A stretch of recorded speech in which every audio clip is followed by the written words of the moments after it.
Hi guys, it's me, HD, and welcome back to the channel. Welcome back to another stream. And of course, it has been, 2.5 months since the end of the 2021 season.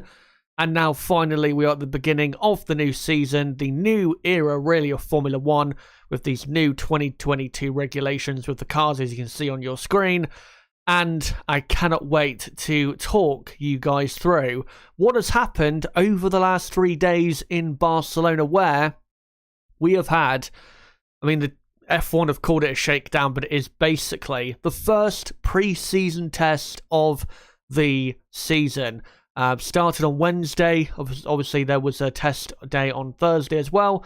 And they did running today on Friday. The next test will be in 2 weeks' time. But what we're going to be doing in this stream is reviewing the first test, everything that happened, going through all the talking points, also some other news that has come out during this test in regards to a Grand Prix being cancelled. Also, stuff about the stewards and possible new teams entering Formula 1 after this season. We'll get into that later on. But yeah, hopefully you guys are doing well, and hopefully you've had a good winter since the conclusion of last season, despite the conclusion of last season being definitely very, very controversial. But what we're going to do is we're going to first, in a moment, we'll get into the lap times, and what I'm going to show are the best times from each team.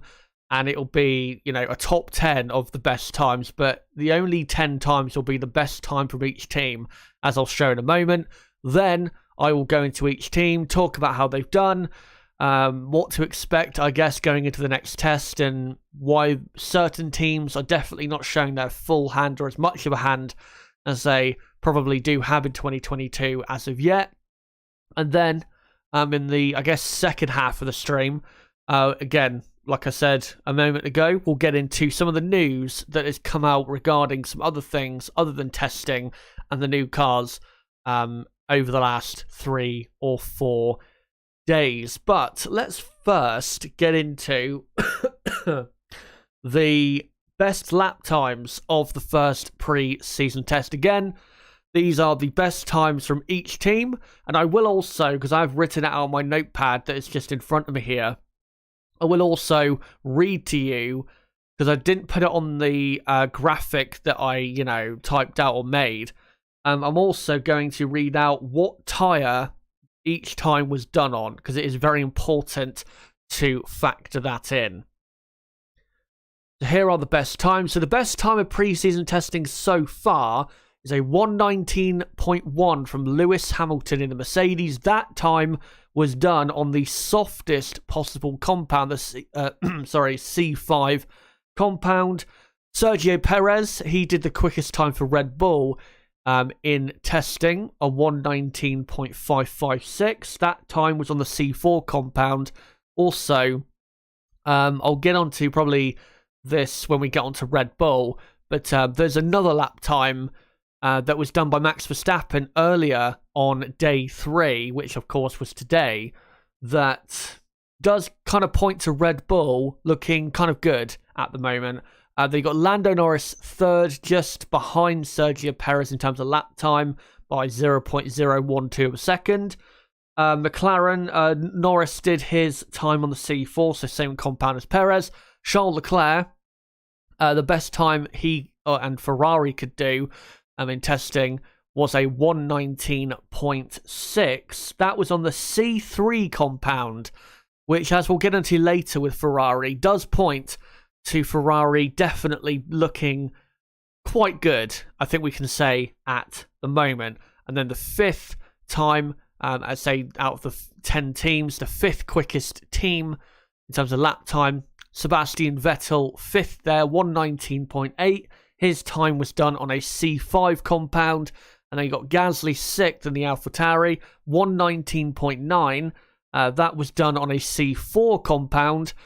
Alexander Albon in the Williams did a 1:20.3 on the C4 compound. Decent lap time there, I'd say, from Albon and Williams. Williams did have, a decent first test here in Barcelona. And then Alonso 8th on a 1:21.2. Alpine running the C3.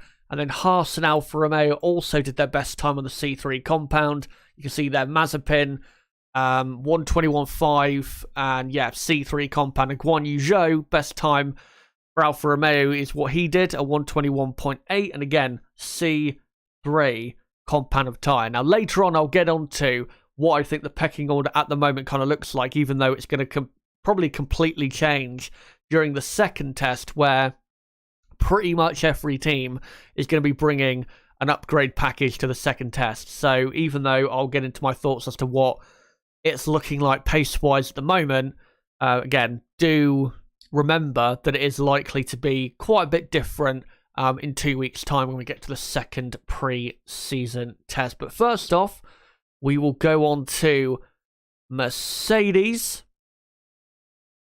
And Mercedes so far in this test, they haven't always, from what I've heard from certain people who have, watched the car on track, I think Jolyon Palmer has been one of them.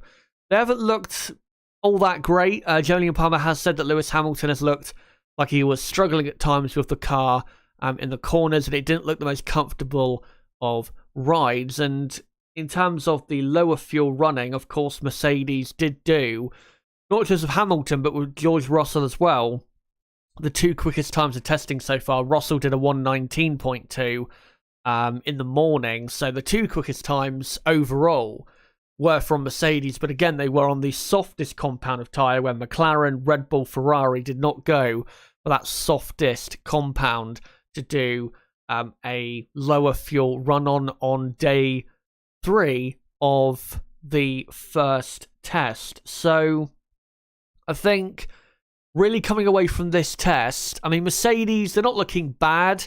They're definitely not looking bad. They're still looking pretty good. There's definitely not a sizable drop-off where you really should be worrying for Mercedes or anything like that. I don't think there's really anything to be that overly concerned about, especially when you consider, and this really isn't that big a news, but Mercedes are going to be bringing a completely new car, basically, to the second pre-season test in 2 weeks' time, in a very similar way to what they did in 2019, where in 2019, in the first test, they turned up with a car that was just a basic model of the car. Then in the second test, they bolted on all the, funky new parts, and they were way, way quicker. So I think Mercedes are looking, so far, pretty good. There's no real reliability concerns that I've heard or seen about so far.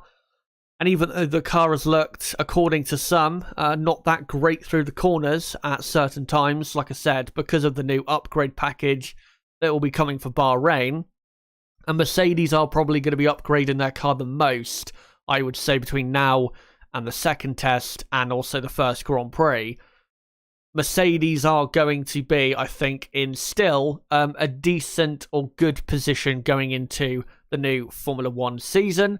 And I think things are still looking pretty good for Mercedes. We'll get on to later how at the moment, and you can see on the bottom ticker there, a certain Mercedes driver believes that certain teams are currently more competitive than themselves. And later we will get on to how that is most probably the case, but that is most probably the case because, like I said, Mercedes haven't really shown up to the first test with their proper 2022 car. So yeah, I'd say a good first test for Mercedes, but like I said, we're going to see a lot more from this team going into Bahrain. I think Bahrain will definitely get a much more representative showing of what Mercedes have for us in 2022. I mean, that'll be the case for probably most of the teams, because I know what Red Bull, Ferrari, McLaren, they're all bringing a completely new update package for either the second test in Bahrain or the first Grand Prix.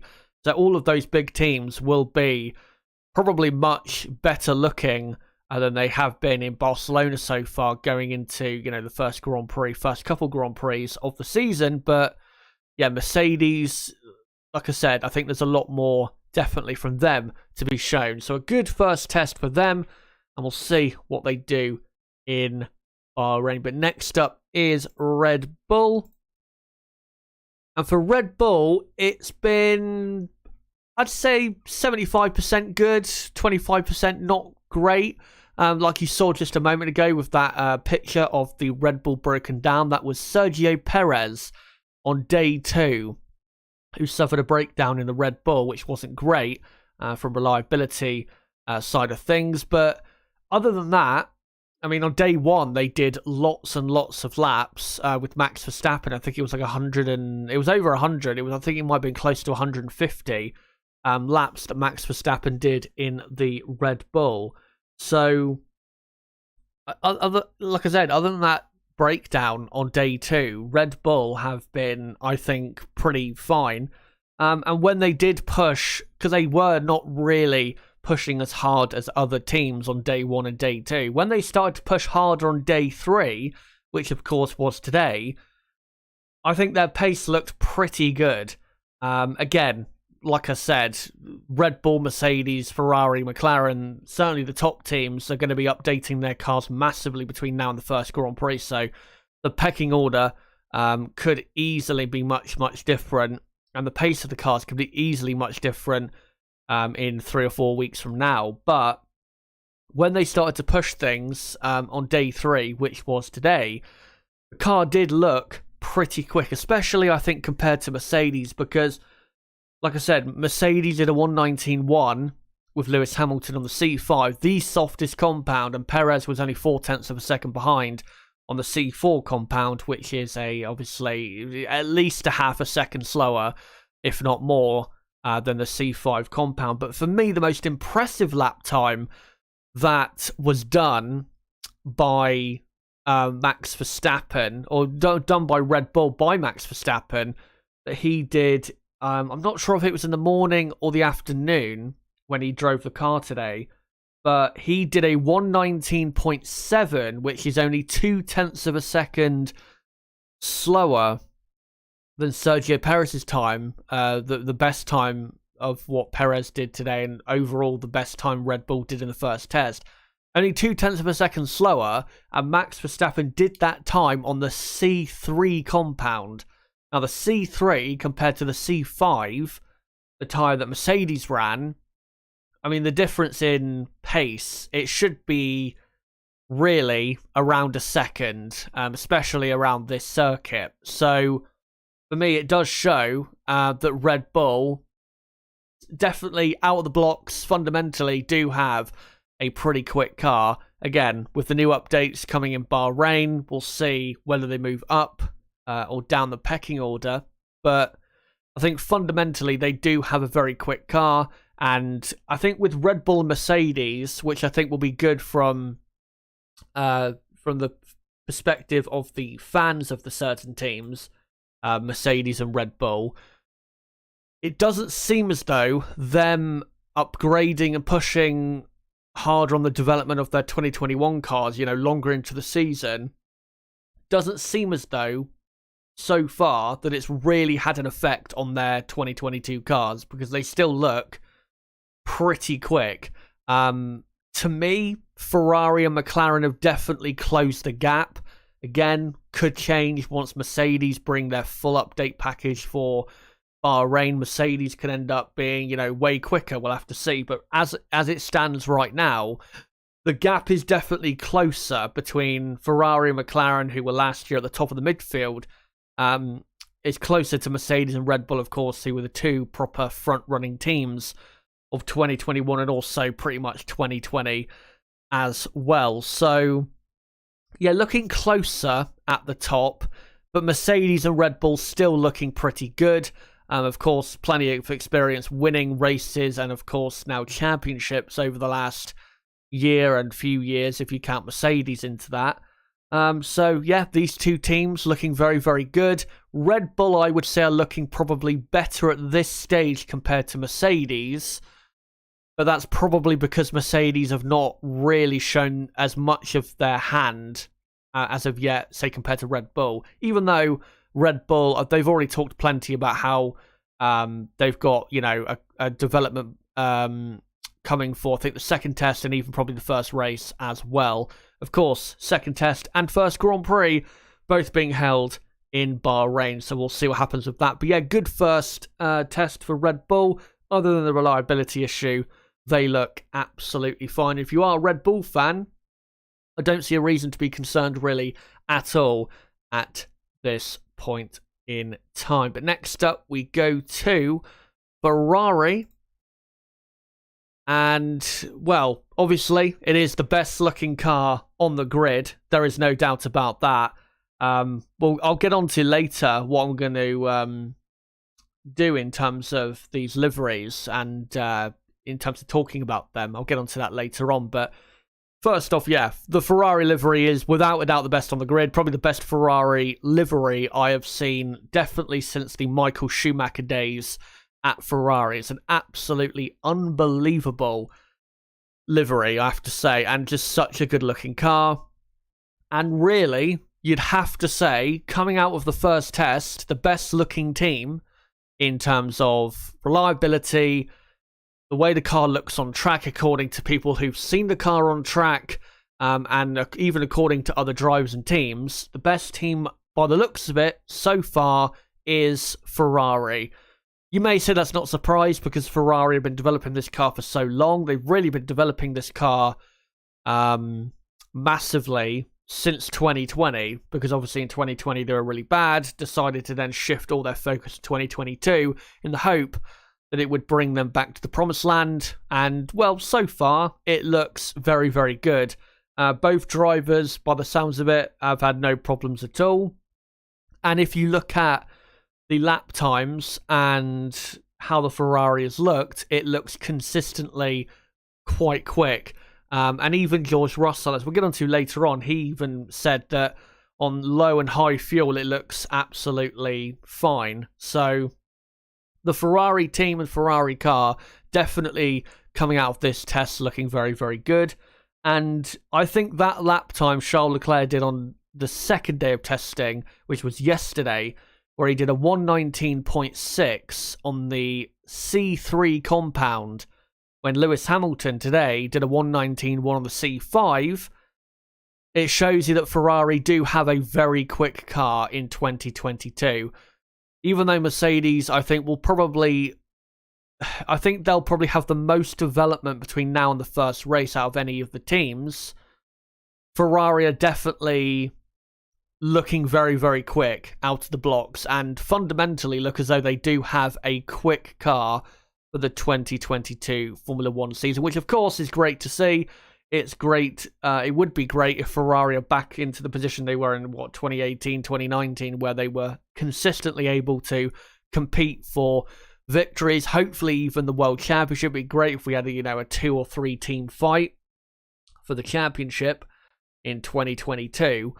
And yeah, I can't really, say anything critical about Ferrari. Can't really say there's any negatives. I mean, Carlos Sainz was kind of playing down the how good Ferrari have been in testing so far, but I think definitely within the team there will be a feeling that there is definitely that they definitely have something for 2022 in a car that can put them back where they were 2 or 3 years ago. Or not 2 years ago, but 3 years ago.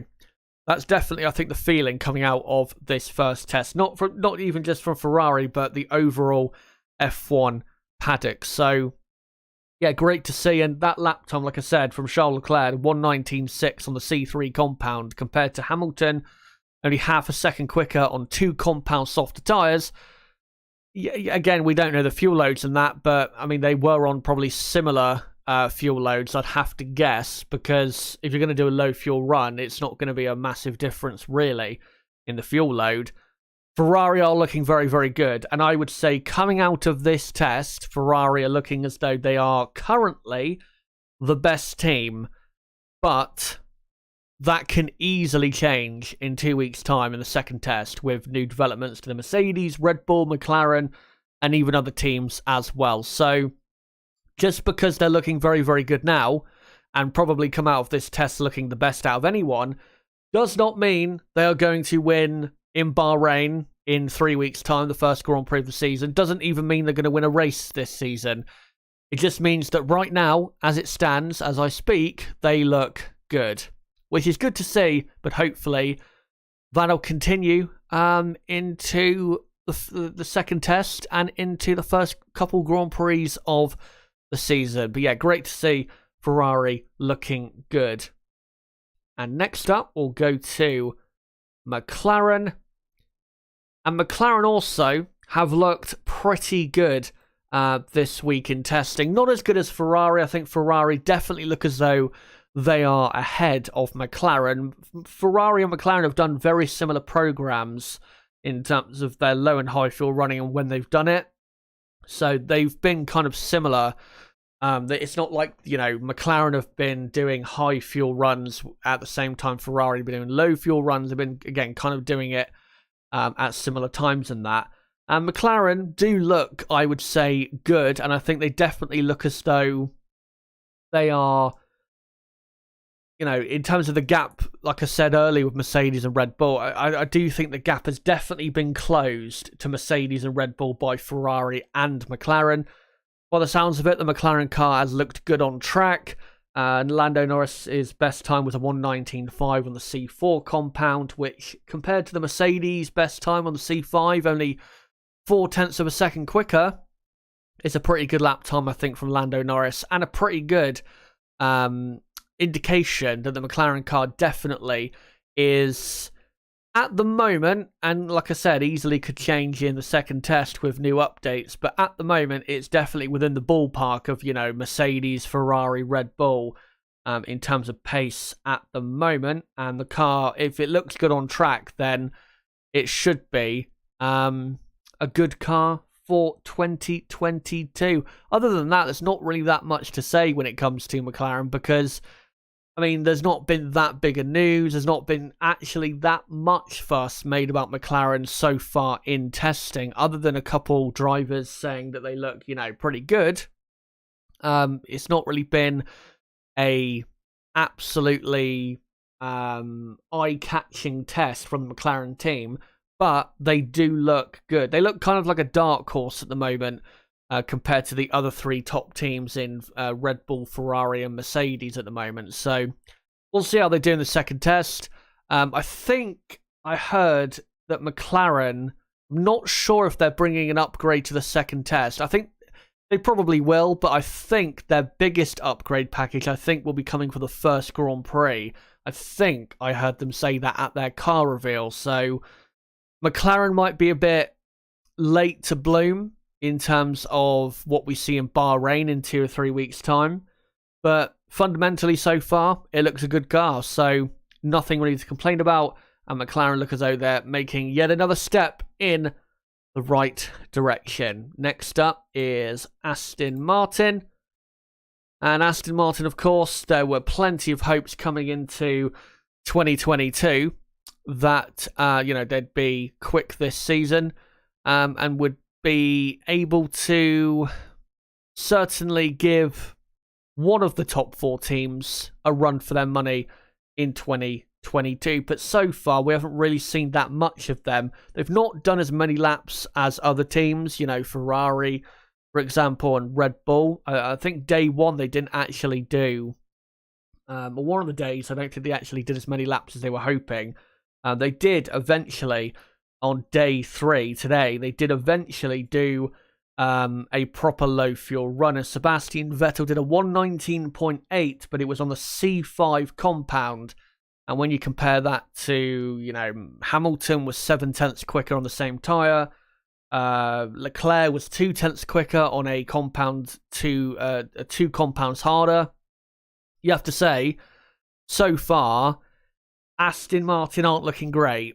They don't really look, to me, so far, and I've not really heard any talk that Aston Martin are really that much better than they were last season. Maybe compared to the start of last season, they're looking slightly quicker, but really, I'm not seeing any indications at the moment that Aston Martin are really, like I said, that much better than they were in 2021. And, we'll have to see in Bahrain. Of course, Bahrain, and that's another thing to point out, when it comes to the second test, and will we see differences in the possible pecking order, running order, whatever you want to call it. Bahrain is a completely different type of racetrack to Barcelona. Barcelona, of course, you need as much grip as you can to have the best lap you can around that track. When in Bahrain, it's a lot more about straight line speed, your release from the corners, because there's lots of slow corners. Traction is very important in Bahrain. I mean, it is kind of important in Barcelona as well, but there are lots more of high speed or medium speed corners in Barcelona. So it is a completely different track. Maybe Aston Martin will be quicker there. We'll have to see. And as well, when it comes to the top 4 teams, maybe there'll be differences in pace around a different type of racetrack. But yeah, at the moment with Aston Martin, I mean, they're not looking terrible, don't get me wrong, but not looking that great. They just kind of look like they're kind of at the same point of the grid, really, that they were last season. So there's not much really to add. Hopefully we'll see more from this team. Hopefully we'll see some more upgrades between now and the first Grand Prix. And yeah, hopefully we'll see something from Aston Martin lap time wise when they do some lower fuel running in Bahrain that will get us a bit more excited, because really there hasn't been anything from Aston Martin in this test that has really showed anything exciting in terms of will they be able to compete with the better teams in 2022. Next up, we go to Alpine. Of course, different colours on the Alpine this season. Not the greatest first test. Reliability has been a concern. Fernando Alonso did break down today. Had a hydraulic problem. You'll probably see the picture of him getting out of the car and the car smoking in a few moments' time. And they had to call day 3, which was today, of course, to an end. So yeah, not great on that front. Of course, there has been lots of rumours that Renault have had some reliability problems when it comes to the new power unit on the dyno, because apparently the new team boss there has been really pushing the engineers to not completely forget about reliability. There's a picture you can see there. Not to completely forget about reliability, but to really push more so for outright power, with reliability coming second, when I think in the past Renault have more focused on, getting the reliability first, then focusing on the outright power.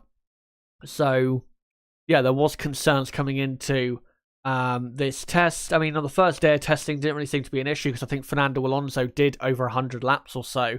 But we'll see in Bahrain, in the heat and that, we'll see if it does become an issue. But yeah, not great on the reliability front from what we saw today.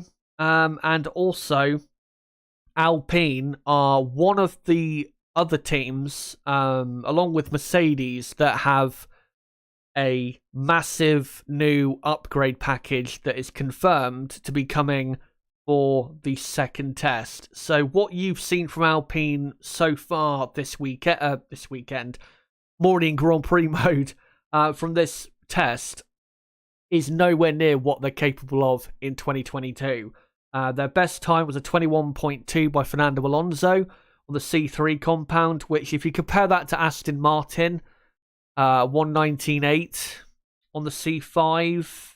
I mean, considering Alpine have not brought really their proper 2022 car as of yet, actually not too bad, but it's hard to say really where Alpine are looking at the moment, because they have so much to bring in the second test. So yeah, kind of a meh kind of first test. We'll see what they do in the second test. We can't really add too much from that, but hopefully with those new upgrades, we'll see Alpine strongly contending, at least at the front of the midfield, because I think given the drivers they have, and also given the fact that it did come out in the last few days that they said, Alpine, that they've been working on the 2022 car since 2019, which has to be the earliest that any team has, concentrated or focused on this, new generation of cars. Maybe Mercedes and Red Bull, you could argue,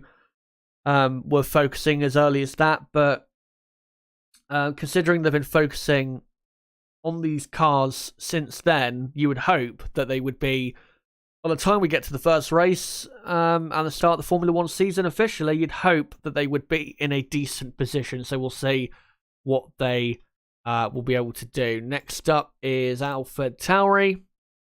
And I would say AlphaTauri look pretty good at the moment. No real, from what I can see from the team so far, no real reliability concerns or anything like that. The pace of the car so far has looked fine. Pierre Gasly did a 119.9 on the C4 compound of tyre. And when you compare that to Sebastian Vettel, who did a 119.8 on the C5, that's why I would say at the moment AlphaTauri do look like they are probably quicker at the moment than Aston Martin. Car on track looks pretty good from what I've heard. Pierre Gasly has big aims for the season. We'll see if those aims can be met, such as fighting more so at the front of Grand Prix, which I think is a bit ambitious, but considering the results he's managed to pick up in the last 2 seasons, it would be great to see, that continue. But yeah, I'd say AlphaTauri at the moment, if you remove the top 4 teams, I'd say the best team after that, the best of the rest after the top 4, is probably AlphaTauri at the moment. Again, Aston Martin haven't looked that great and haven't maybe shown as much of what they've got in testing so far. Alpine, like I said, they've got a completely new update package coming to the second test. And then, of course, Williams, Haas, Alfa Romeo are quite lowly teams. So AlphaTauri are looking pretty good. And I would say compared to this time last year, they're looking about where they were this time last year in the run of things. So yeah, looking good for the AlphaTauri team. We'll see if it continues in Bahrain. Now, let's get on to these final 3 teams. There you go, Williams. Williams, I would say, look actually pretty good. They've done good, consistent running. Haven't really heard too many issues with the car at the moment from the Williams drivers. Alex Albon did a 120.3. That was his best time. Williams' best time of testing so far. 120.3 on the C4 compound, which again, if you compare that to Vettel on a 119.8 on the C5, it's a pretty good looking lap time there for Williams. And to me, it looks as though they've just built on the progression that they made towards, say, the middle and end of last season, where Williams was starting to, obviously move away from Haas, but also Alfa Romeo at times on pace. So Williams, yeah, I say good test so far. Their car doesn't look amazingly quick or anything like that, but it definitely looks as though it's a midfield contender. I think that's what we can say at the moment. We'll see, of course, when it comes to the second test and the first Grand Prix, whether they'll be able to bring that many developments. I mean, of course, I don't know the situation at Williams financially and whether they have the ability to bring that many developments for Bahrain. I mean, they will bring some sort of development package to Bahrain, but I'm just not sure it'll be as much as, say, Alpine, Aston Martin. But yeah, I'd say fundamentally at the moment, they're looking as though they're definitely a midfield contender and are kind of around Aston Martin and Alpine at the moment. But again, because Alpine are nowhere near their full potential yet, it's hard to say where Alpine exactly are, so we'll have to see in Bahrain. But yeah, Williams so far, I'd say look pretty good. And then next up is Alfa Romeo. And well, haven't really shown that much. I mean, they haven't even shown their proper livery for 2022, which I think they're showing tomorrow. And again, when it comes to liveries, I will get onto that in a moment, because I am going to be looking at those very, very soon. But yeah, Alfa Romeo, they haven't really shown that much. The best time they've done is a 1:21.8 with Guan Yu Zhou on the C3 compound, which is the slowest time out of all 10 teams so far. So not looking good for Alfa Romeo. Is it really a surprise considering the way this team has been going since the end of 2019? Not really. I was hoping for a bit better, but yeah, they don't look quick at all. To me, it looks as though them and Haas are going to be racing each other a lot in 2022 for the last 4 or 5 positions on the grid, quite a lot in 2022. I'd be very surprised, put it that way, if Alfa Romeo, magically in Bahrain were able to be around AlphaTauri and Aston Martin. I'd be very, very surprised by that. So yeah, not looking great for Alfa Romeo. I mean, they'll bring upgrades, I'm sure, to the first Grand Prix or two. But I don't really see anything here to be overly happy about if you're an Alfa Romeo or Valtteri Bottas or Guan Yu Zhou fan. I just think this team is destined to be fighting at the back with this other team, which is, of course, Haas F1, which has not had the greatest first test in terms of PR, which we'll get on to soon. And yeah, Haas F1, I mean, they look closer, definitely, to Alfa Romeo, Williams, and the general midfield. They definitely do look closer. There's no doubt about it. But still, they look to me to be a rear-end team. They're going to be fighting for, fighting desperately to get out of Q1, I think, still in 2022. Plus, with the sponsorship problems at the moment, they're not really going to be able to develop this car. So I think Haas F1 are in quite a bit of trouble for this 2022 season. Like I said, when it comes to the sponsorship stuff and the Russian stuff and Nikita Mazepin, we'll get onto that later in the stream. But yeah, not looking good at the moment for Haas. They look closer, again, pace-wise, compared to the front of the not the front of the field, the midfield. They look definitely closer, there's no doubt about that. But still, pretty slow. And like I said, given the lack of money they'll be heading their way, I don't think they're really going to be able to develop this car. Yeah, not looking good for Haas F1. And I think what I'll do is I'll read out quickly a few comments from you guys in chat, and then we'll move on with the rest of this stream. Just quickly throw back up some pictures of the Ferrari. The reason is because it is the best looking car, so it gives you something good to look at whilst we read out some comments. Great to see you in chat, by the way, guys. Tonka saying Red Bull looks strong. Ferrari and McLaren also looks very strong. G Walker, so great to hear you broadcasting, Jazza. Thank you very much. Unobjective Personality says Seb did a 1:19.9 on the C4, basically matching the C5 time. I didn't know that, so I'll go back and look at that. But still, to me, Aston Martin don't look, they don't look that great to me. Definitely not as great as, the hopes would have it, considering how really last year they didn't develop their car. Alpine had no DRS. Yeah, that was another thing that I forgot to mention about Alpine. Is Alpine had a DRS problem, I think, on day one. I don't know if it was for all of the days of testing, but I know definitely on day one, Alpine had a DRS issue. Again, I don't know if that was resolved for day 2 or day 3, but yeah, I know that issue was there for day 1.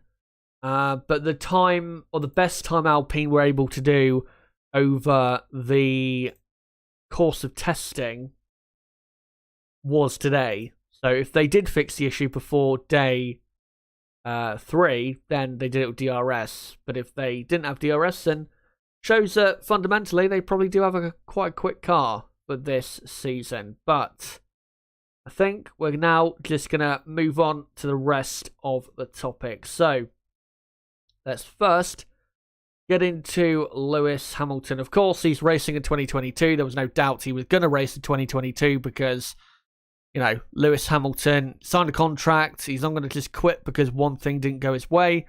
Great to see him back. And, will be great to see what he does in 2022.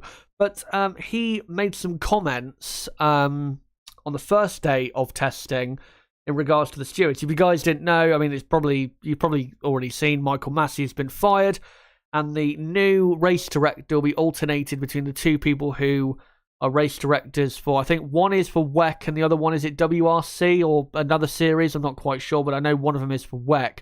Just can't remember the exact name of the guys who are going to be alternating the race director role. And Lewis Hamilton, he made some comments in regards to what he would like to see with the race directorship in the future. And I'll just read those comments now. And he said, I want to see more women in the stewards room. I think last year it was maybe one or two. Myself, I'm not quite sure how many female representatives were on the stewards. I'll have to go back and look at that. He said then it would be awesome for them to have a male and females and two race directors that they're talking about doing. I think that's a great way of promoting diversity too. I agree. As long as they're both qualified, I have no problem with that. And then he said, I just want to add, we need to make sure we get non-biased stewards too. Race drivers, some are very, very good friends with certain individuals and tend to take more of a keen liking to some of them. Now, that part of the comment, I'm not sure has that much of a truthful basis, I guess you could say. And what I'm trying to say, I guess, is that there's not much evidence for that part of his comment. Now, I think there probably has been in the past, certain stewards who, because they're from a certain country or the same country as another driver, driver that is on the current grid, maybe there is some, slight favoritism there. But in recent times, I can't really remember, stewards, traveling with drivers or being, very close friends with the current drivers. I don't really, can't really remember, any cases as of late. And when I say as of late, I mean in the last 2 or 3 years. So I'm not quite sure about that part of the statement. Of course, you don't want non-biased stewards. That's absolutely obvious. I guess, the problem is you're never going to be able to have completely unbiased stewards because they may make a decision as to, what they think the punishment should be for a certain driver for doing a certain thing. And you may think that they are, not using or showing any bias, but they could, in their own mind, without telling people, be using a bias. So you're never going to be able to know how much bias there is unless it's, pretty obvious and out in the clear. But yeah, I don't really think there has been any clear bias from the stewards really in the last 2 or 3 years that I have seen. I know people will say, oh, Michael Masi and, Verstappen and all of that rubbish from the last race last year, but I don't think that was biased. I think that was just poor decision making in the heat of the moment from Michael Masi. And then Christian Horner, in response to that, said he doesn't think there's any intended biases from any of the stewards, which I completely agree with. I don't think you can prove that at all. Again, we should not have biased stewards, but I think saying that, there are some out there that are very good friends and can show some bias, I don't think there's really that much evidence for that. But in regards to the race director news and Michael Masi being sacked, Max Verstappen had some comments about Michael Masi being let go from the role, which I think you guys will find very interesting, especially if you are a Lewis Hamilton fan. Let me get into him. this is what he said. I think he said this yesterday on day 2 of testing. He said, I think it's not correct. For me, it's very unfair what happened to Michael because he's really been thrown under the bus. Of course, people talk a lot about what was decided in Abu Dhabi, but can you imagine the referee in whatever sport having the coach or equivalent screaming in his ear all the time? Yellow card, red card, no decision, no foul. It's impossible to make a decision. I feel really sorry for Michael because I think he was a really capable and good race director. I completely disagree with that. And then he says, I have nothing against the new race directors because I think they are also very capable and very good race directors. But personally for Michael, I felt really sad and sent him a text as well, so not the right decision. I know some conspiracy theorists will probably latch onto the I sent him a text part of that comment. But, I mean, yeah, I don't agree that he was a very capable and very good race director. I don't think Michael Massey was. The problem with Michael Massey is, I think if Michael had had more experience in a, say, assistant role to the race director, if he had more experience in that role, then I think Michael probably could have succeeded in that role if he eventually got to that role of FIA race director for Formula One. The problem, I think, the main problem is he did not have the experience or the respect of the drivers. I think maybe because he didn't have that much experience, really, to be a very capable and very good race director. There were, again, the biggest, I would say, bad things that he did were obviously what happened in Abu Dhabi, that was terrible. What happened in Brazil, denying the right to review after Verstappen clearly pushed Hamilton off the circuit, was idiotic. The application of the rules sometimes have been just poor, which I think stems from the top, from him. And then you have that incident in Turkey where he started qualifying too when there were tractors still clearing a car on track. That was very, very poor from him. There was even back in Mexico in 2019 where he only investigated Max Verstappen for clearly speeding under yellow flags because Max said stupidly in a press conference that he did speed under yellow flags when the telemetry was clear that he did not even lift for the yellow flags. You have that as well. Yeah, Michael Massey for me was not a very good and very capable race director. Again, if he had more experience, maybe he would have been good, but that's just the way it is, the way it was with Michael Massey. Now, when Verstappen says, can you imagine a referee in whatever sport having the coach, or when he says equivalent, I'd guess player, screaming in the ear of the referee all the time, yellow card, red card, no decision, no foul.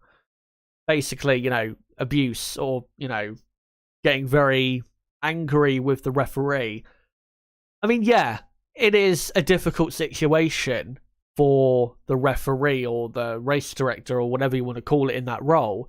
But if you, let's say, if you compare it to football, yes, everyone agrees with football that shouting abuse at the referee and getting, really angry with the referee is not a good thing. Everyone hates it. But the reason the referees, especially in football, are professional is because they have to deal with that and still maintain their call and not have their decisions swayed by aggression or the actions of other people.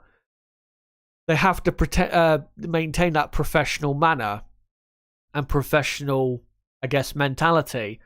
If Michael Massey can't maintain that under pressure from people, radioing in saying this, that, and the other, then he's simply not good enough to be race director for the biggest motorsport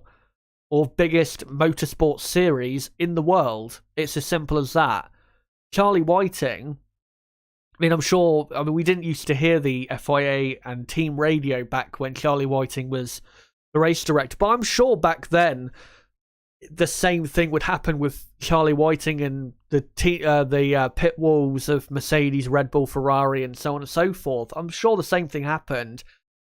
But Charlie Whiting was, he had 30 or 40 years of experience, and they knew that if he made a decision, there was no changing his mind, and that, they respected him, that they weren't going to, really push him.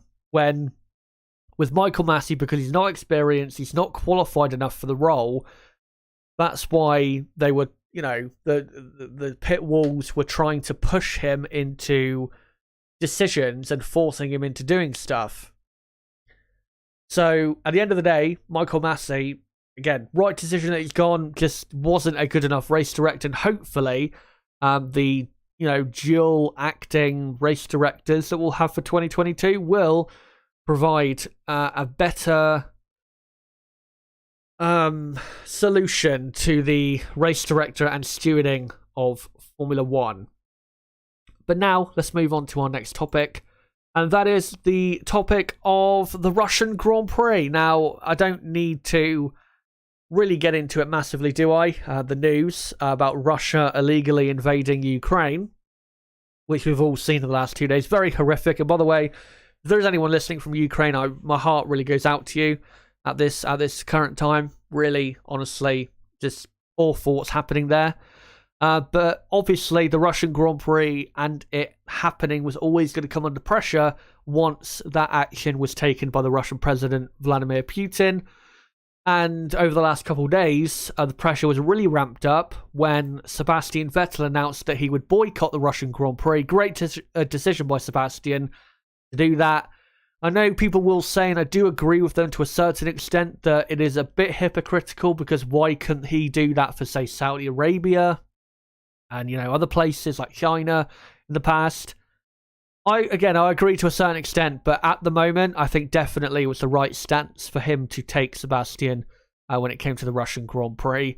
And then, really, after Haas F1, and this is, by the way, from day 2, I think, where Haas F1 were running their, Russian sponsor livery, Ural Kali, I think it is, which is what Nikita Mazepin's dad owns that company. I think Nikita Mazepin's dad is called Dmitry Mazepin, and he owns that company. And this sponsorship was always under threat from what was possibly happening between Russia and Ukraine. And then Haas announced at the end of day 2 that they would remove those sponsorship from the car. And you can see, so that's day 2. And now on day 3, they've gone back to the basic Haas livery that we saw in, 2018, 2020. So, yeah, that's what the livery, I think, is going to be for Haas F1 in the 2022 season, which, I mean, it's a shame that the team won't be able to really have the money now to develop their car and all of that. But at the end of the day, the Haas team, they knew the deal they were making. With Dmitry Mazepin and all that, they knew what they were getting into, so I'm not going to really feel sorry for them.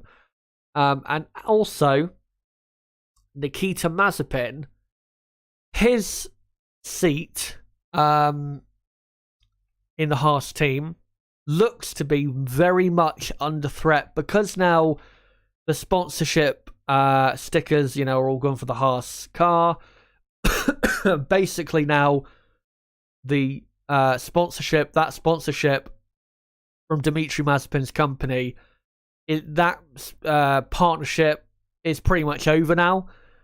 It looks as though, because of the political situation, that Nikita Mazepin will also probably be gone from the team as well, because I just don't really see, given the situation with, with his dad contributing so much to the team, but now can't, I don't really see how Nikita Mazepin will keep his seat. And to be honest, I think if it wasn't for his dad's money, I don't think the team would have even hired him in the first place. So I think Nikita Mazepin, what I'm trying to say, is not going to be on the grid for this season. I don't think he will even be at the second test. I'd be very surprised if he was at the second test in Bahrain.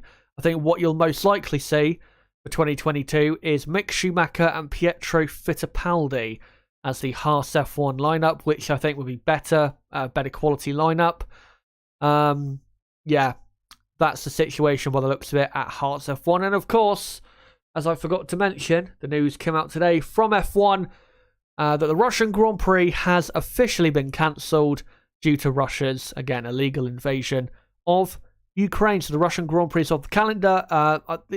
Was it F1 organisers? They're already talking about how they are going to replace the Grand Prix. There is already talk of the Turkish Grand Prix replacing it, which would make sense because it is in the same region. But who knows what the region is going to look like? You know, that part of Europe. Who knows what it's going to look like in September? So we'll have to see. But yeah, it had to happen. This decision absolutely had to happen. And it's good to see that a stance was taken quickly by the teams and drivers and the sport as a whole. But now we'll move on to our final couple topics. Next up is Ferrari. And like I said, Ferrari so far in testing have looked very, very good. I think they are the best looking team at the moment in Formula One coming out of this test. I think most people would believe that, even though there are a lot of developments to be coming for teams like Mercedes, Red Bull, and McLaren in Bahrain in 2 or 3 weeks' time.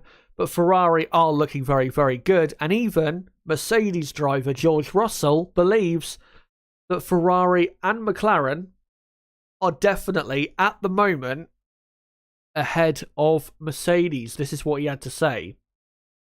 He said, "A red team and an orange team in particular look very, very competitive. We are certainly not ahead, that is pretty sure. They seem to have things well under control and they're on top of everything and they look very, very strong. Low fuel, high fuel, and with the tyre management, so who knows?" And I think, to be honest, I know people may say maybe he's just, doing what Hamilton did 2 or 3 years ago and saying another team's quicker to take the attention and maybe pressure away from Mercedes. But I think, to be honest, the general consensus is that Ferrari at the moment do look quicker. But as I mentioned earlier, Bahrain is a completely different circuit. Mercedes might just, with this year's car, go better on that circuit with the layout than Ferrari do. Maybe the Ferrari is better suited to tracks with more corners, and the Mercedes is better suited to tracks with more straights. We'll have to see in Bahrain, but I don't think what he's saying here is that much of a big new story, because it does look as though Ferrari and McLaren are looking very competitive. I don't think it's only Ferrari and McLaren that are currently looking ahead of Mercedes at the moment. I'd probably say Red Bull as well. But like I've already said, Mercedes are bringing a completely new car for the second test in Bahrain. So Mercedes could be much, much quicker in Bahrain. And I expect them definitely, as testing goes on and we get to the first race, I'm definitely expecting Mercedes to be certainly quicker than they've shown so far. And also, Lewis Hamilton was talking about how Ferrari could be several months ahead with the development of their car. I mean, they have developed their car quite a lot over the last year and a half. They've probably focused the most out of any team on this year's set of regs. I mean, Mercedes, of course, would have diverted attention and resources, just like Red Bull, to this, building the 2022 car. But I think Ferrari really, once they realised in 2020 that they had a really poor car, they've just really knuckled down and focused on this year's car. So it's not really a big surprise, that Ferrari are months ahead, maybe in terms of development at the moment. Doesn't mean, though, that Ferrari are going to be... does it mean Ferrari are going to be, the best team this season? Again, it's too early to say, because Mercedes, Red Bull, McLaren will bring their developments in Bahrain. I mean, Ferrari will too, but what we need to see is, how it works for Mercedes and Red Bull especially. Will their upgrades really work for them and really push them, past Ferrari and really put them in the position that they were in, last season. We'll have to see. But yeah, Ferrari are definitely looking good. There is no doubt about that. And the final story is with this team principal press conference, where one question that was asked was about a possible Andretti F1 team. If you guys didn't know, it was announced on Twitter, I think, by...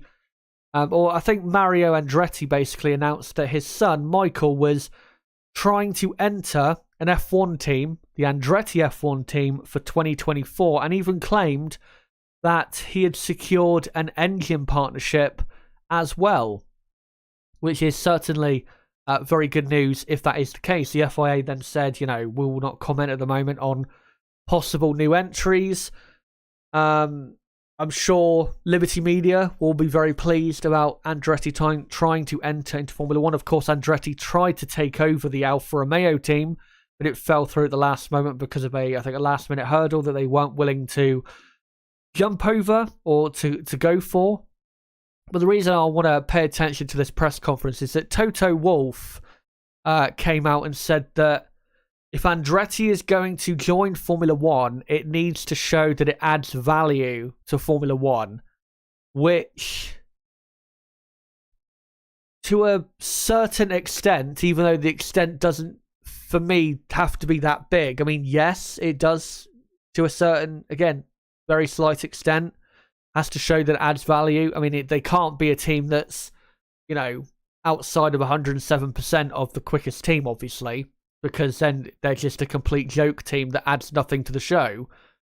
But I just disagree with these comments, basically, because that assumes that all of the teams on the current grid add value to Formula One, which, newsflash, not all of them do.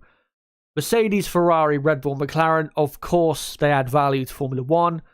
Aston Martin do because they are a big name, manufacturer, all of that. Also, I would say probably Alpine as well, because they are still pretty much the Renault Works team, and it is, the Renault effort in Formula One, so I would say definitely that adds value to Formula One. Williams, I would say, does, from the only perspective of, what they've done in Formula One. But if you look at AlphaTauri, Alfa Romeo, and Haas, no disrespect, by the way, to AlphaTauri. I like AlphaTauri as a team. But all they are is a B team to Red Bull. That's all they are. They're just another team on the grid. Great that we have them on the grid. Great to see in the last 2 or 3 years them have success. But at the end of the day, they're never going to really, fight for... wins consistently or championships, because Red Bull will always be quicker than them. They always will. So, like I said, they're just a B team. They're just another team on the grid, essentially, for young Red Bull Academy drivers to get their start in Formula One in, which, again, it's great, but as a team, they don't really add value to Formula One other than being just another team. Alfa Romeo, do they really add value to Formula One? I mean, yeah, great name and all that, and I guess history, but what of Alfa Romeo / Sauber? What have they done in the last 10 years? 10 years ago in 2012, of course, they had some podiums and they were looking very good, but really since then, what have they done? Not that much. I don't think they've had a podium since, 10 years ago? So, yeah. With Alfa Romeo, I think you could say the same thing. They don't really add that much value, if at all, to Formula One, because they're just not really a competitive team and they don't really do anything as a team. And with Haas F1, I know in 2018 they were very good. Other than that, what have Haas F1 done in Formula One? They've just been a lower-end midfield team. And at best, other than that 2018 season, have been not slow enough to be fighting at the back, but not quick enough to be really a consistent points scoring team. And I don't think what Haas F1 especially have been doing in the last 2 seasons has really added any value whatsoever to Formula One. If Haas F1 weren't on the grid last year, would anyone have cared? No, because nobody did care. Nobody really talked about them at all last year, unless it was to laugh at Nikita Mazepin or congratulate Mick Schumacher on somehow getting into Q2, which I think he did like twice or 3 times. Other than that, what do Haas F1 really add to Formula 1? And given as well, I should have probably mentioned this when I talked about Haas F1, given now their sponsorship troubles, Haas F1, I think there's a possibility they won't be on the grid in a year or two's time. So we could have Haas F1 be replaced by Andretti. Maybe Andretti buys the Haas team. Who knows? I don't think Andretti will buy the Haas team. I think they'll try and go their own way, given their history as a motor racing team. But, you know, like I said, Haas last 2 years have just been a nothing burger, I guess you could call it. That's basically an American term. And like I said, with AlphaTauri, they're just a B team, that's it. And Alfa Romeo, they've pretty much done nothing for 10 years. So, not every team on the grid that we have is adding, you know, proper value to Formula 1. And as for me, as long as Andretti can qualify their cars within 107% of the fastest team, they should be allowed to enter Formula 1. Because given the new budget cap rules that we have and the way the, wind tunnel token system works, where if you're lower in the championship at a certain point, you are allowed more time in the wind tunnel. I think with those new rules in place, it's better, even if a team does enter Formula 1 and starts off being quite slow and at the back, it's better off for them because they have now more of a chance to develop their car and close the gap to the midfield and the front runners. So, for me, like I said, as long as Andretti can show up with a car that is within 107% of the fastest team, whoever the fastest team is, they should be allowed to enter Formula 1. Plus, Andretti, if you're comparing it to Haas F1, Andretti is a bigger and better name in motor racing. They've been more, successful, certainly in recent times. And plus, it's the Andretti family, for God's sake. You know, Mario Andretti, you know, ex-Formula 1 World Championship, Michael Andretti used to race in Formula 1 for McLaren. So, for me, Andretti, you know, having them on the grid would be great. And to be honest, their opinions do matter, sadly. You know, the big team bosses, but it shouldn't. Because at the end of the day, it should be down to what the FIA and Liberty Media thinks in terms of them entering Formula 1, not what Toto Wolff thinks. Toto Wolff's opinion should not matter when it comes to whether a team should enter Formula 1 or not. But that is, guys, pretty much the news that we've had. The news that we've had over the 3 days of testing. And that's pretty much been your first pre-season test. I'll read out some final comments and then we'll get on to the end of the stream, where I will just give a quick update as to content coming over the next 2 weeks or so. Pete Dunn says, what happened to all of the development savings Haas saved up last year? Doesn't seem as though it's really worked, I would guess. Bravamol says maybe they can give Piastri a year in the Haas. I don't think they'll do that, given their ties to Ferrari. Crystal Racing, great to see you in chat, says the Mazepin situation is completely untenable for obvious reasons. Haas may be unwilling to sell his teams to Andretti because of their fierce rivalry. Yeah, I think that's most likely why that's not going to happen there. F1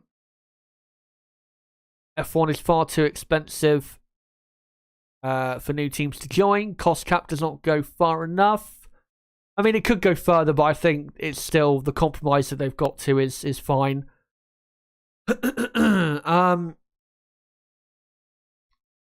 And with what do you call it? Is it the €200 million entry fee for new teams? I think with that, it's simply so the FIA knows that it's a serious entry rather than just, you know, a joke team.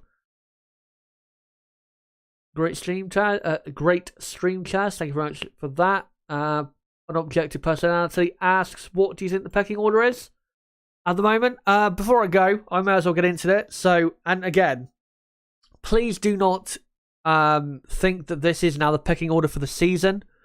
I'm going to read out what I think it is at the moment, because in Bahrain, like I said, it will probably be not massively different, but a bit different. I expect definitely Mercedes to be much quicker in Bahrain, probably Red Bull as well, Alpine, of course. So, just don't get too excited with what I read out as to what I think the current pecking order is.